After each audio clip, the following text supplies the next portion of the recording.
Gênesis Dias Ramos, iniciando o primeiro Mimimi Cultural. Este programa vai tratar de música, movimento social, feminismo, lesbilidade, todos esses assuntos que são polêmicos e que não têm espaços em outros locais. Aqui terão espaço. Hoje temos Cláudia Prates como convidada. A Cláudia Prates é da Marcha Mundial de Mulheres, feminista, e veio dar alguns relatos para a gente como é que está a situação do feminismo no Rio Grande do Sul e no Brasil. Cláudia, o que vem a ser a Marcha Mundial de Mulheres? Então, em primeiro lugar, bom dia a todos e todas. Muito obrigada pelo convite de estar aqui, parabenizar o espaço, que a gente tem muito poucos espaços de fala para o movimento social e principalmente para nós mulheres. Então, a gente tem que aproveitar todas as oportunidades, todos os espaços que nos dão, para que a gente possa estar falando para todo mundo, não só para as mulheres, mas principalmente para as mulheres. A Marcha Mundial das Mulheres, então, está no Brasil desde o ano 2000, e o que vem a ser a Marcha Mundial das Mulheres. A Marcha Mundial das Mulheres começou como um movimento no Quebec, no Canadá, onde as mulheres organizaram uma grande manifestação que se chamava Pão e Rosas, foi no ano de 1995, e elas reivindicavam melhores condições de trabalho, melhores condições de vida, melhores condições para as mulheres imigrantes, e também era uma luta por mais emprego e contra a violência sexista. Quando elas organizaram essa marcha,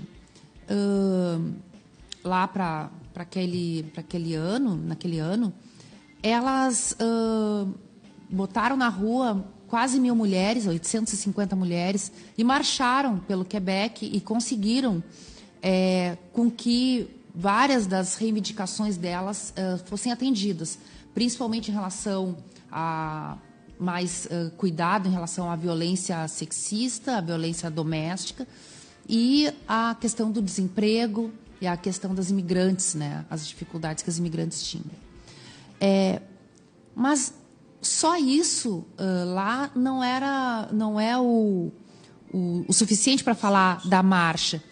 Quando essas mulheres chegaram, depois dessa marcha com essas 850 mulheres, elas foram recepcionadas por milhares de mulheres de outros lugares do mundo, porque tinha uma grande mobilização do movimento sindical, e nós aqui no Brasil nós tínhamos representação das mulheres da Central Única dos Trabalhadores e Trabalhadoras, da CUT, muito forte, e era um movimento sindical que puxava muito e conseguia colocar muitas mulheres nas ruas.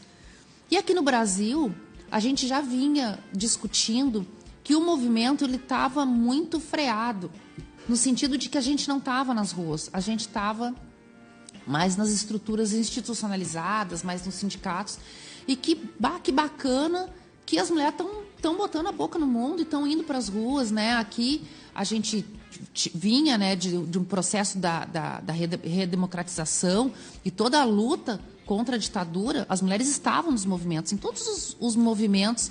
Quer dizer que as características da criação do movimento da Marcha Mundial de Mulheres nos Estados Unidos, no Canadá, e a Marcha das Mulheres no Brasil foi diferente, o processo foi diferente. Foi. Quando nós vimos esse movimento só de mulheres, né, organizado por mulheres e pela luta das mulheres nas ruas, nós vimos a diferença de que nós estávamos nas ruas, mas nos movimentos mistos o tempo inteiro. Sim. Né? Não é específico das mulheres. E o que eu queria te dizer antes é que em todas as lutas do movimento sindical, do movimento popular, todas as lutas mistas, as mulheres sempre estiveram à frente. Eu não queria dizer que as mulheres não estavam, mas quando a gente viu toda aquela organização de luta de mulheres e para mulheres, então nós fomos lá ver o que era isso. Na época foram as cutistas que foram e trouxeram para cá que as mulheres estavam organizando. Então, quando viram que essa manifestação tinha tantas mulheres do mundo inteiro e que aquela luta não era uma luta só delas, era uma luta de todas as mulheres, sim, em todos os lugares onde nós sofremos opressão, nós temos que estar nas ruas buscando os nossos direitos. Então, foi assim que nós demarcamos a data do ano 2000 para que nós organizássemos, então, 5 anos depois, né, porque esse primeiro foi em 95, uma grande marcha onde a gente conseguisse abarcar o maior número possível de países, né? E quais são as principais bandeiras da marcha? Então, na época, a principal reivindicação era por questões, melhores condições de trabalho. Sim. Nós começamos uma luta grande, que depois culminou em 2003, a nossa luta pelo salário mínimo, né, que fosse justo e que conseguisse... Condições de trabalho. O salário mínimo que conseguisse incorporar o trabalho doméstico. Nossa, isso era uma coisa muito nova. Isso nem os organismos de discussão, de índices, as organizações... Organizações para trabalhar o tema do salário, o aumento salarial, não pensavam que o salário, que o trabalho doméstico invisível, ele também deveria ser remunerado. Sim. Então ele não mas ele tem que ser incorporado nesse cálculo. Sim. Então isso foi uma outra luta que a gente trouxe. Sempre a luta contra a violência, né? Uma luta que é permanente, nossa, do início até hoje, porque eu não preciso trazer aqui os dados, né, para a gente reconhecer de que a violência doméstica ela é uma constante na vida das mulheres. As mulheres morrem todos os dias por causa da violência doméstica, né? Nós aqui no Brasil somos privilegiadas porque temos uma lei Maria da Penha, que ela não existe na maioria dos países, não tem uma lei específica, né? E assim, Cláudia, existe assim a violência, se diz, aumentou os registros ou aumentou a violência? Eu acho que é difícil dizer, assim, eu não sou uma estudiosa das pesquisas em relação ao tema da violência. Mas o que a gente tem se deparado é que, sim, aumentaram os registros, porque a gente tem cada vez incentivado mais que as mulheres façam as denúncias, que as mulheres usem a Lei Maria da Penha e as medidas protetivas para realmente se proteger. Mas o que a gente precisa é que os organismos de segurança pública efetivem realmente essa lei, que ela é uma lei completa. O problema é que a gente precisa que ela seja efetivada também na vida. Que funcione realmente na sua plenitude. Que que as medidas protetivas sejam cumpridas, que as mulheres denunciem, sim, porque a gente até ontem a gente estava vendo na televisão, que, enfim, tem canais que mostram isso muito frequentemente, que as mulheres ainda não denunciam, que as mulheres ainda não levam a sério as ameaças e acham que vai passar e morrem. E violência contra as meninas, violência sexual muito grande também. Mas eu acho que, assim como as denúncias têm aumentado, eu acho que hoje em dia, principalmente, acho que do último ano a gente tem visto um crescente da violência, eu acredito que incentivada, inclusive, por organismos do próprio Estado, quando incentivam o armamento, quando incentivam que as pessoas podem... É um outro patamar, né? Usar de violência para resolver seus problemas. A instituição legalizando. Legalizando, banalizando a violência. E isso se reflete, sim, na vida das mulheres. Porque é em casa, entre quatro paredes, que elas são crimes, solitárias, no caso, os crimes né? bárbaros têm acontecido, têm nos mostrado isso, né? E não só de mulheres pobres, mas a maioria, sim, são mulheres pobres, mulheres negras, que nem nós, sim. Mulheres muito jovens, mas tem acontecido em todas as camadas da sociedade. Então, a gente tem visto mulheres do meio artístico, sim, sim. Mulheres do cinema, tem visto muitas mulheres denunciando, né? Uma outra bandeira que eu acredito que continua sendo a do aborto. E na plenária da marcha, esses dias, eu vi um relato teu que achei importante, sobre que há hospitais que estão paramentados para receber, para fazer o aborto, e não estão, aqui no Rio Grande do Sul, e não estão fazendo. O aborto legal, né? O aborto legal. Então, porque a gente sabe que nós temos 3 casos onde o aborto ele é permitido, né, no Brasil. Caso de violência sexual, um caso de má formação fetal ou de morte, de iminência de morte materna, né, de morte da mulher. O que ocorre é que, nos casos de violência sexual, as mulheres elas têm direito a buscar nos hospitais toda a profilaxia. Então, ela sofreu violência sexual, então o que a gente aconselha é que ela imediatamente procure os serviços de saúde. Qualquer posto de saúde tem obrigação de dar informação. Todos os hospitais têm obrigação de atender. Mas a gente sabe que muitos hospitais, por diversos motivos, né, que não vem ao caso aqui colocar neste momento, não fazem o atendimento como deveria ser. Então, a gente aconselha que procurem os serviços que estão credenciados e habilitados e têm formação para receber as mulheres e conversar com elas sobre isso. Então, elas têm que passar por um atendimento médico, profilaxias, né, que são medicamentos que elas tomam para prevenir doenças sexualmente transmissíveis, né, ou as ISTs, e prevenir a gravidez indesejada fruto dessa violência sexual. O que ocorre é que muitas mulheres, após uma violência sexual, elas não querem mais falar disso. Elas querem esquecer, elas querem ir para casa, tomar um banho e esquecer que esse dia aconteceu na vida delas. Mesmo que a gente saiba também que muitas violências sexuais ocorrem dentro da própria casa. Ocorrem de pessoas conhecidas, né, por pessoas conhecidas. Tem muitas jovens narrando que é aquelas quando elas saem com algum ficante ou algum ex-namorado ou algum namorado, que elas confiam e que na hora ele vai praticar o sexo sem o consentimento dela. Isso é estupro. Qualquer ato sexual sem o consentimento, por isso que tem todo que a gente faz no escarcel no carnaval, não é não, né? Não é não. Então, não é não. Então, passou do não é estupro, é o que a gente diz, né? Sim. E muitas custam muito tempo, levam muito tempo para perceber que aquilo foi um estupro. E quando se dão conta, é quando a primeira menstruação atrasou. E aí, mesmo assim, ela tem o direito de ser atendida no hospital e fazer o aborto legal. Ela não precisa de ocorrência policial, ela não precisa de autorização judicial para fazer isso. Só a palavra da mulher deve bastar. É o que diz a lei. Tem uma norma técnica do Ministério da Saúde que enfatiza isso. A palavra da mulher basta. Então, ela vai... Então, quais são os hospitais aqui? Então, para a gente fechar esse... Né? Então, Hospital de Clínicas de Porto Alegre, o Hospital Conceição, o Hospital Presidente Vargas, o Hospital Fêmea, aqui em Porto Alegre. Depois nós temos o Hospital da Ubra de Canoas, o Hospital Universitário de Caxias e agora nós temos o Hospital de Rio Grande, também, que deve fazer.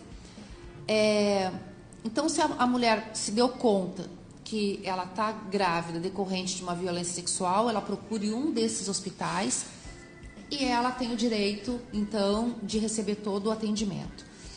Nós da Marcha Mundial das Mulheres temos essa luta pela legalização do aborto e pela descriminalização há muito tempo, desde o início da Marcha Mundial das Mulheres, porque nós entendemos que é uma questão de autonomia do corpo e da vida das mulheres. É o direito de decidir sobre a sua vida e sobre o seu corpo. Porque nós dizemos, os homens, eles decidem todos os dias fazer abortos, porque eles decidem por não se responsabilizar, por se omitir, por abandonar, por estuprar. Então, nós, mulheres, queremos ter o direito de decidir sobre a nossa vida e sobre o nosso corpo, porque ninguém engravida todos os meses porque quer. Né? Isso acontece sempre num momento não planejado, numa hora que ela não está preparada, ou está terminando os estudos, ou está se programando para um concurso, para trabalhar, ou está desempregada, ou está vivendo, dependendo da família, ou está dependendo de, enfim, ou já tem muitos filhos. Então, tem vários motivos que levam a mulher a dizer, não é agora. Certo. Uma pauta que nos é cara é o feminismo negro, né? As feministas negras sempre disseram que o movimento feminista de mulheres era muito branco, que não se preocupava com as questões das mulheres negras. Nós duas negras aqui na mesa, né, discutindo essa questão. Como tu vês isso agora, em 2019? Como está a situação?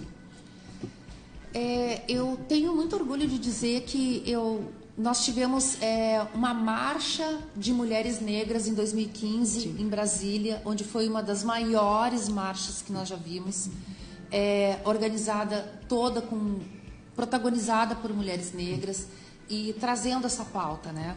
Eu acho que as mulheres negras sempre estiveram em todos os movimentos, sim, né? Então essa invisibilidade da mulher negra é o que a gente quis trazer à tona, né? Somos mulheres negras, estamos em todas as pautas, estamos em todas as agendas, estamos em todos os movimentos, mas onde está a nossa voz, né? Onde está a cara da nossa representante? Eu quero me sentir representada por aquela mulher negra, né? Porque ela vai falar a minha voz, o que eu quero dizer, e ela vai ter sentido na pele, como nós, o que realmente é o racismo, o sexismo, né? Sim. O preconceito no dia a dia. Eu acho que sim, eu acho que a gente veio... Quando teve, só ilustrar, quando teve aquele... que saiu, aquele filme As Sufragistas, teve vários documentos, né, vários escritos por mulheres negras dizendo: aquele filme não nos representa, porque ali não tinham as mulheres negras. Bueno, ali a gente pode trazer esse filme como ilustração, porque aquele filme foi retratado na Inglaterra, que era um momento onde ainda tinha escravidão ali, né? Um resquício, sim, ainda de um trabalho. Que, na verdade, eles não consideravam a mulher negra como mulher, né? Não consideravam, e como uma lutadora, e como uma mulher com voz, né? Então, eu acho que isso a gente veio num crescendo, cada vez mais colocando isso na pauta, né? E demorou, eu acho que sim, eu acho que demorou muito tempo. Eu acho que a escravidão no Brasil, ela foi muito longa e perversa, como toda a escravidão. Sim. E esse resquício escravocrata, ele continua até hoje. Isso não foi abandonado com a abolição da escravidão. Isso continua até hoje. A gente ainda vê muitas casas onde tem empregadas domésticas sem absolutamente nenhum direito. O direito que a gente diz é o direito lá do papel, exatamente como a gente custou tanto a conseguir colocar na lei. Você sabe, né? Que esses dias uma senhora chegou, era mãe de um amigo meu, e ela chegou e disse assim, ele me apresentou a mãe dela assim: tu não me consegue uma guria para trabalhar? É isso. Aí eu me lembrei da Elisa Lucinda, né? Sim. Não sei se você assistiu aquele monólogo da Elisa Lucinda, dizendo que a mulher chegou e pediu para ela uma menina para trabalhar. Assim, mas isso é crime. Uhum. A senhora não quer pagar aviso prévio, a senhora não quer pagar férias, a senhora não quer dar dia de folga. Isso é um crime. E as pessoas não consideram isso um crime. Não, e elas ficam trabalhando justamente com que o nosso modelo econômico tem impingido sobre as pessoas pobres e sobre as mulheres, principalmente as mulheres negras, né, e jovens, que como tem um desemprego muito grande, eles ficam nos ameaçando, né, não quer, o emprego que a gente tem é esse, né, mas eu não posso assinar o papel porque vai ficar muito caro, mas aí eu consigo te pagar R$10 a mais. É isso que eu posso pagar. É isso que eu posso pagar. E aí tu diz assim, poxa vida, tem tanto desemprego, se eu não pego isso, eu vou continuar na rua. E aí eu me sujeito. Por que eu me sujeito, né, a isso? Né? Porque é a necessidade. Agora, quem pratica o crime é quem oferece um emprego sem te dar as condições, todo o direito. A Benedita da Silva lutou, e eu participei num período, quando eu participava do Conselho Nacional pelos Direitos das Mulheres, eu participava também de uma comissão que era pela luta dos direitos das trabalhadoras domésticas, né? E aí eu fui numa audiência pública que a Benedita da Silva, a senadora Benedita da Silva, senadora, tinha chamado, né? E as coisas que a gente ouvia dos nossos nobres, e eu vou dizer nossos porque eram os homens, né, deputados, eram absurdos, assim. Né? Eu sempre tive empregada, ela sempre recebeu todos os direitos, sentava à mesa com a gente, nunca consideramos empregada, fazia os aniversários das crianças, criou meus filhos, tudo como se fossem filhos deles. E as pessoas não se dão conta que isso é uma fala tão colonialista e escravocrata. Não é uma relação de trabalho. Não é uma relação de trabalho e de igualdade. De igualdade. Tá? As pessoas sim têm direito todas a sentar na mesma mesa, é óbvio que sim. Sim. Né? Mas que ganhe todo mundo igual. né? Se remunere decentemente. Se remunere decentemente. Por que a gente vê, e o nosso tempo, o nosso intervalo está quase chegando ao fim, por que a gente vê que em países da Europa, mesmo nos Estados Unidos, esse trabalho é cada vez mais raro, né? Quando passou esse filme recentemente, a Regina Casé como Nossa, protagonista, aquele filme como nos representa. Aí diz que assim, diz que as pessoas na Europa ficaram abismadas com aquela história, diz assim, me traz um copo d'água. Exatamente. A pessoa não se levanta nem para pegar um copo d'água. Isso. Ela pega o sorvete do filho, sorvete não come o sorvete dele porque tem um sorvete para ti. Então, essas coisas, isso existe até hoje, isso não morreram. Então, assim, as mulheres negras têm conquistado muitas coisas, mas é em cima de muita luta, é em cima de muito sofrimento e ainda em cima de muita morte de mulheres. E aqui, para fechar, uma homenagem nossa a todas as mulheres que foram caladas, silenciadas. Eu acho que depois, quando a gente entrar na segunda parte, falar de agenda, a gente pode falar das mulheres que tiveram a sua luta e a sua voz silenciadas, caladas, porque elas tentaram gritar, né, toda a opressão e toda a violência que sofreu. Então, aqui, só deixar 2 nomes aqui no fechamento deste bloco, que é a Margarida Alves, que representa as mulheres camponesas, que foi assassinada, e a Marielle, né, que é um símbolo das mulheres negras, que tinha voz, né, e que a voz dela, esperamos que repercuta, né, em todas as nossas vozes, mas ela foi calada por um assassinato bárbaro, né, como foi a Margarida na casa dela, na frente dos filhos e tudo. Então... Certo, Jefferson. Uma paradinha, então, vou tomar ver se já tem cafezinho.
De madrugada sempre marco.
feminista, hoje o nosso programa.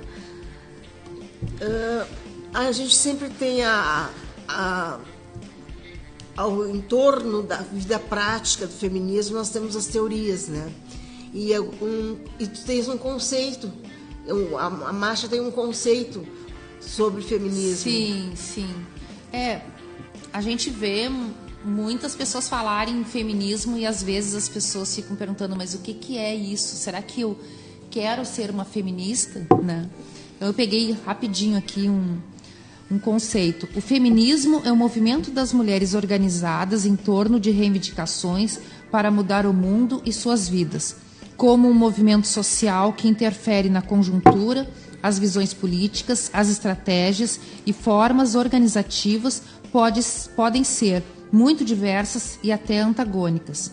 Então, a Marcha Mundial das Mulheres, ela se define como um movimento feminista, anticapitalista, que abarca uma diversidade de mulheres, tanto do ponto de vista internacional, como entre as próprias brasileiras. Para nós, toda vez que tu te indigna em relação a uma injustiça que é cometida contra o fato de tu ser mulher, toda vez que tu sofre machismo, racismo, homofobia, lesbofobia, e tu te indignas, que tu diz que isso tem que mudar, isso não pode continuar assim, que tu te indigna com os preços que toda hora sobe, que apesar de tu não ter carro, tu não anda de carro e o preço da gasolina interfere no preço do tomate, isso é feminismo. O feminismo é a nossa indignação individual no coletivo. É uma posição, é um tomar partido. Exatamente. E a gente se organiza no coletivo porque a gente sabe que uma voz só, uma andorinha só não faz verão. Não acontece. Né? Então a gente precisa uma das outras. Passa pelo coletivo. As conquistas passam pelo coletivo. Como que era a nossa insígnia na Marcha das Mulheres Negras? Uma sobe e puxa a outra. Puxa a outra. Né? Então, E agora as mãos sempre juntas, né? Exatamente. Então, nós unidas e sempre juntas. Então, é isso. A gente nunca deixar a companheira do lado sofrer uma injustiça e a gente ficar calada. A gente precisa ajudar. A gente está vendo que ela chega no trabalho e ela não está bem, ou ela está depressiva, ou ela tem marcas de violência. E a gente precisa denunciar. A gente precisa fazer alguma coisa para ajudar. Por mais que ela diga, se tu falar, eu não sou mais tua amiga, mas o que tu prefere?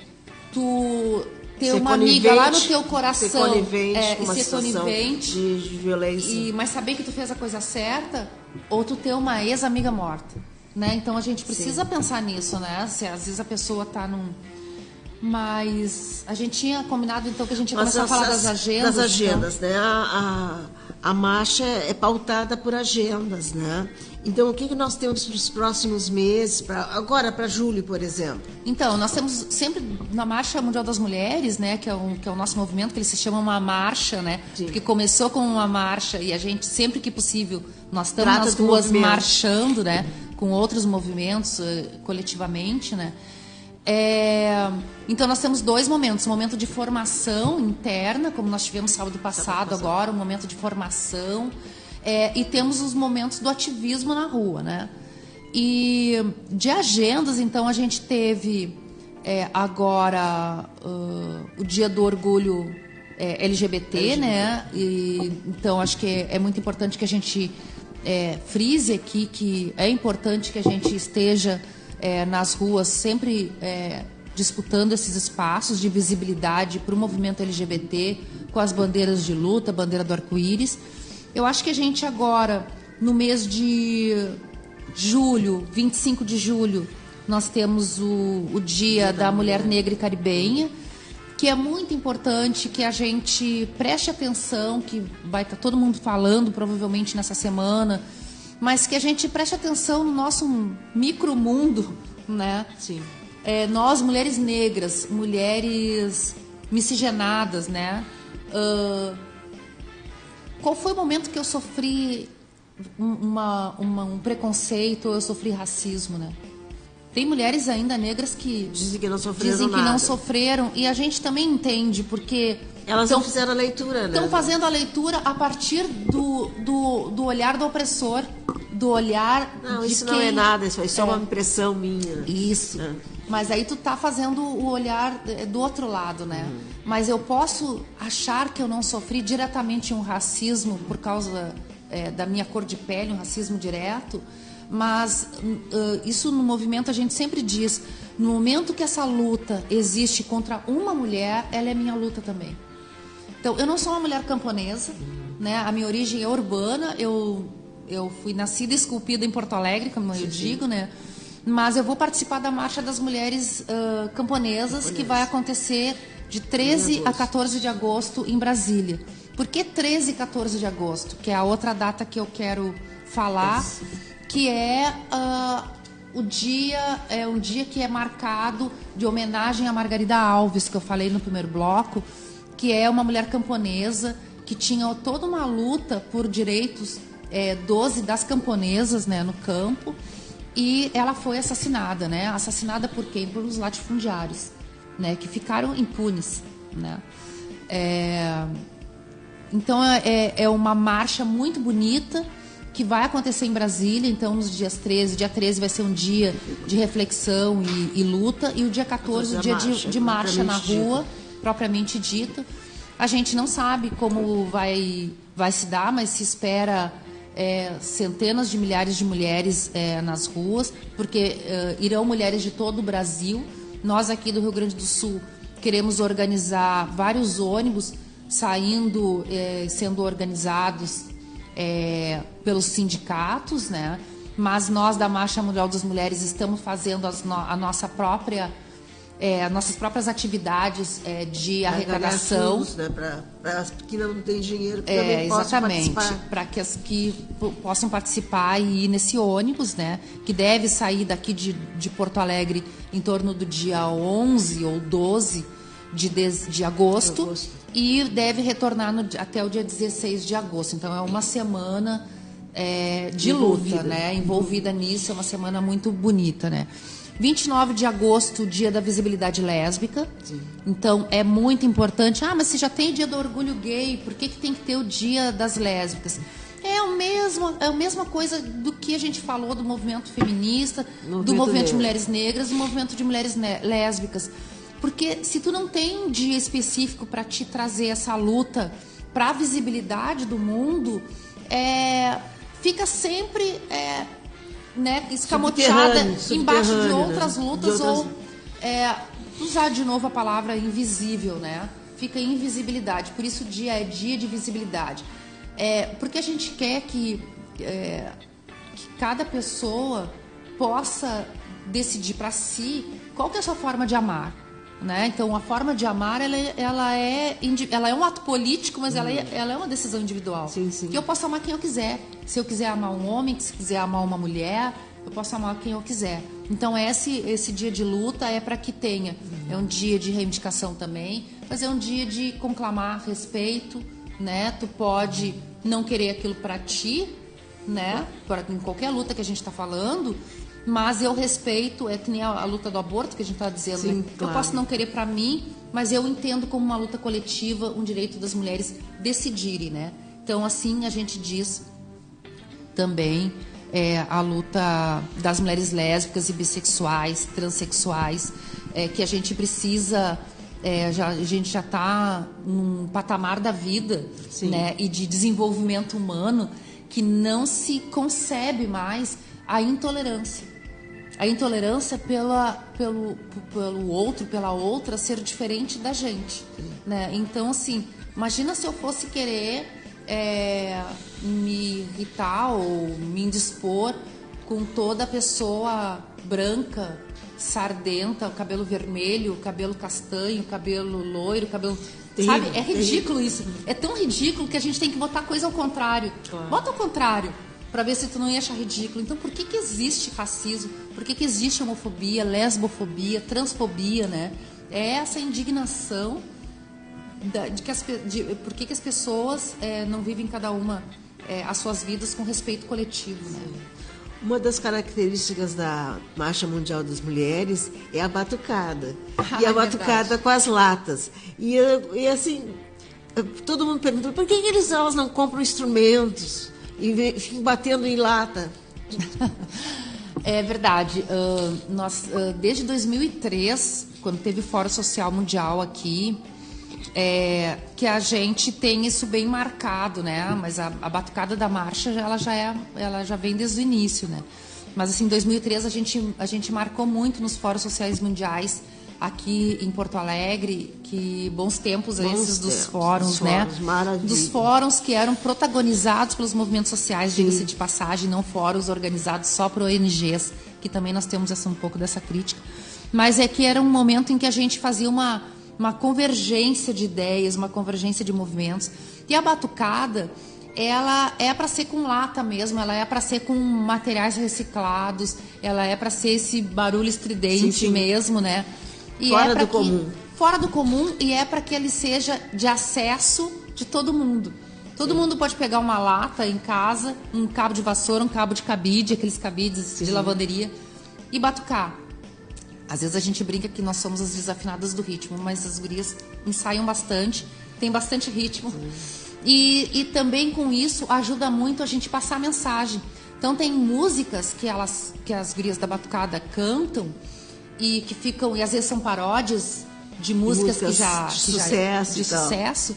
E que ficam marcadas, né? Então, por exemplo, tem uma música que é o Abre Alas, né?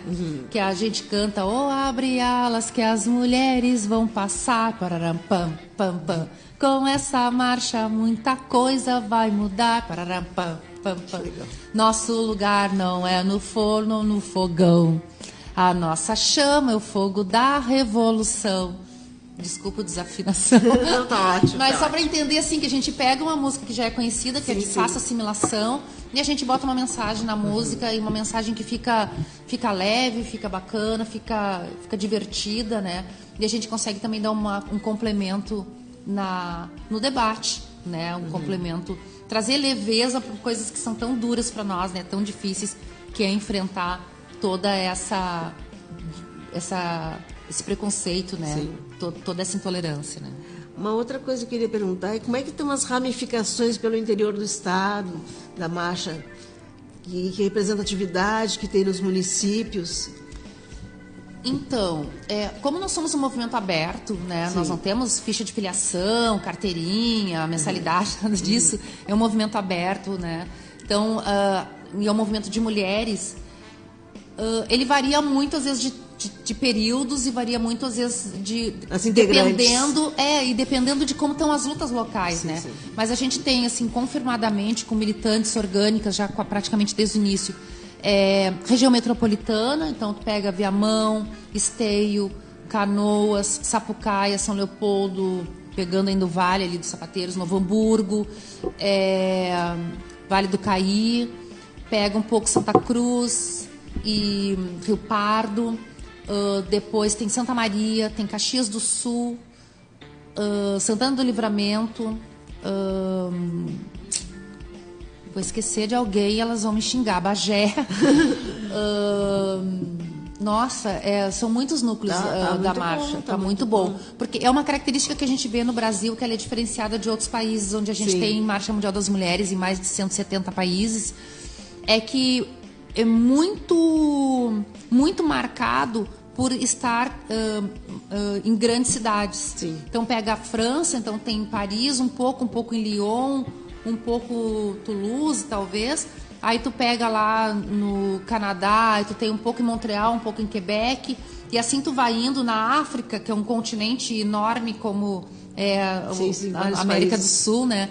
Tem a África do Sul, tem Moçambique, tem mulheres no Congo, Burkina Faso, onde a gente fez uma grande ação lá num ano desses.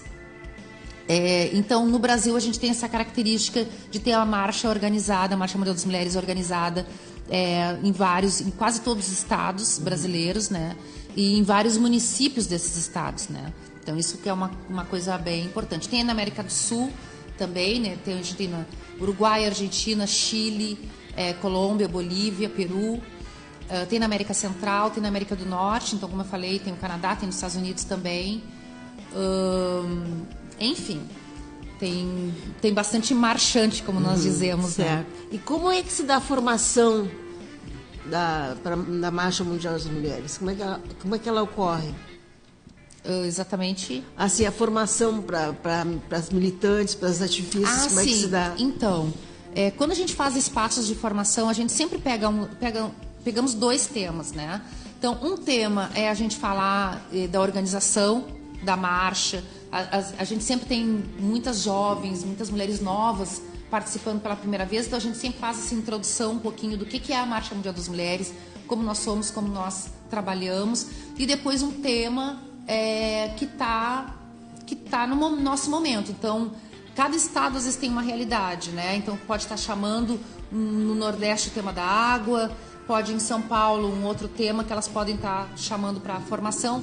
E aqui nós fizemos um alerta em relação às mineradoras. Sim. Né? Então todo esse debate que está vindo de novo em relação à candiota e transformar o Rio Grande do Sul no risco que aconteceu em Minas Gerais é um debate que está forte na Marcha Mundial das Mulheres, junto com os movimentos sindicalistas, e nós queremos alertar as pessoas que quando esses governantes, né, que não se preocupam com a vida das pessoas, só se preocupam com o lucro e o capital, e estão vendendo o nosso capital do Estado, né, para a iniciativa privada, alegando que vai abrir mais empregos, mas a gente pode ter certeza que vão abrir pouquíssimos empregos, mas que vão sim estar trazendo morte para as pessoas, porque a gente não pode garantir, né, todos os cuidados que eles vão ter. Olha lá a Vale prometendo todo dia que vai cuidar mais,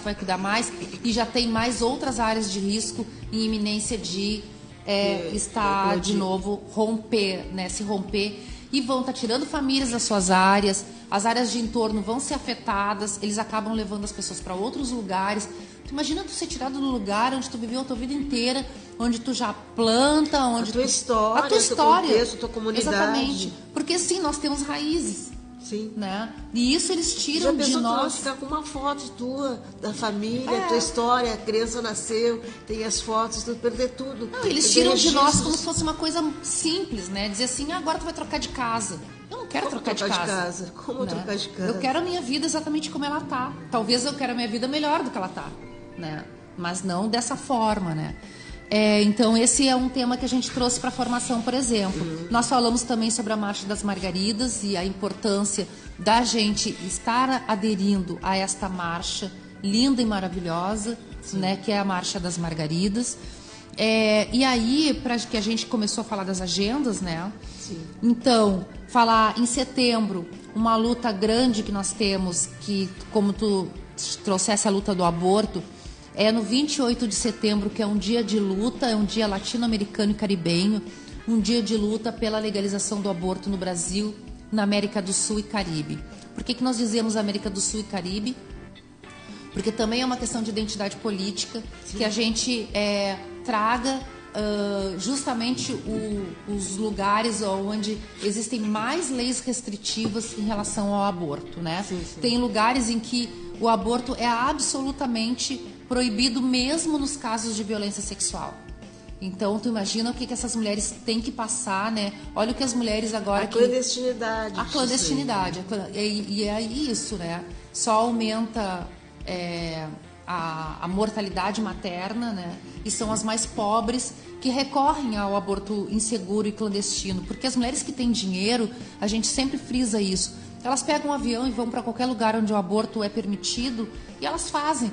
Elas fazem como se elas estivessem tirando uma verruga da ponta do nariz. É uma coisa... Sim, né? Elas têm acesso, né? Tem acesso. Coisa que a pobre não tem. Porque o aborto, hoje, ele é todo carregado de preconceito e de tabus em cima, mas o aborto esteve presente na vida das mulheres a vida toda. As mulheres sempre tiveram com o aborto presente como num momento em que a mulher não podia continuar aquela gravidez, prosseguimento daquela gravidez, Então ela chamava parteiro, ela chamava quem era na comunidade que fazia o aborto e ela fazia o aborto, né? E não era uma prática, né? Mas é sempre no momento em que as mulheres precisam.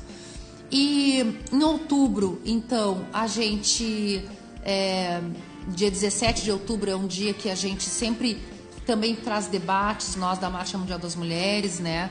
É um mês forte também da gente trazer debates sobre soberania alimentar, né? Então, é um período importante para a gente falar sobre a economia solidária, falar da questão dos alimentos. Em novembro, eu acho que não dá para a gente encerrar sem falar do 25 de novembro, que é um dia de luta contra a violência a todas as mulheres e todas as formas de violência, né? A violência não só a física, a violência doméstica, mas todas as formas de violência. A violência do Estado, a violência psicológica, a violência patrimonial, que é quando te tiram o teu patrimônio, né? Quando te rasgam os documentos. Sim. Isso é uma violência patrimonial, né? A violência, então, psicológica, que é aquele de todo dia, tu ameaçar todo dia, né? Então, além da violência física, todas as outras violências, no momento que me incomodou, que aquilo não me fez bem, que aquilo eu senti como que me feriu, aquilo é uma violência, né? Então, é o dia 25 de novembro, é um dia muito importante. E aí, encerrando dezembro, 10 de dezembro, que é o Dia dos Direitos Humanos, que a gente precisa cada vez mais resgatar, que lutar pelos direitos humanos é lutar por todas as pessoas, né? Cláudia, para quem quiser entrar em contato com a Marcha das Mulheres, Marcha Mundial das Mulheres, como é que faz? Então, nós temos um blog, né, e nós temos um e-mail, que pode mandar e-mail, que é marchamundialrs@gmail.com. No Facebook é só procurar Marcha Mundial RS ou Marcha Mundial das Mulheres RS, que vai nos encontrar. E nós temos um blog também, que é mmm-rs.blogspot.com.br. Enfim, colocar, sabe que a gente diz hoje, dá um Google, né? Dá um Google que nos acha. Cláudia, assim, as tuas considerações finais, o que tu gostaria de falar além disso, que ficou de fora? Eu acho que principalmente é a gente se organizar. A auto-organização é uma coisa forte, é uma coisa que nos dá força de estar juntas nas ruas e força de, quanto mais mulheres, maior a chance da gente conseguir o que nós queremos. Então, vamos nos unir, vamos fortalecer todas as lutas. Pode não ser a minha luta específica, mas se tem uma mulher ali envolvida, também tem que ser a minha luta. E é isso, botar a boca no trombone sempre, denunciar sempre, violência de qualquer forma, denunciar, racismo, em hipótese alguma a gente pode ver qualquer situação de racismo, piadas racistas, piadas machistas, piadas sexistas. Eu acho que tudo a gente tem que sempre se posicionar, porque um dia ela se volta contra nós. Né? Esse tipo de humor que graça aí, falando piadas e achando que é uma picuinha. Isso não tem graça nenhuma. É algo muito importante, mexe com o íntimo das pessoas. Exatamente, né? Exatamente. Isso nos afeta diretamente. E toda vez que a gente permite uma piada, a gente está permitindo ali uma violência. Então é isso que a gente precisa. Enfim, vamos nos juntar, que a gente e não replicar em redes sociais essas piadas, né? Porque essas pessoas fazem, dá um basta, chegou a encher aquilo ali, não passa adiante. Corta a corrente. Não passa adiante. Exatamente. Não passa adiante. Exatamente. É isso aí. Mais uma vez eu queria agradecer a oportunidade, o espaço, né? Parabenizar.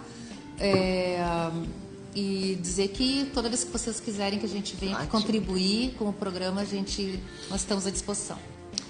Então, nós estamos terminando o primeiro Mimimi Cultural.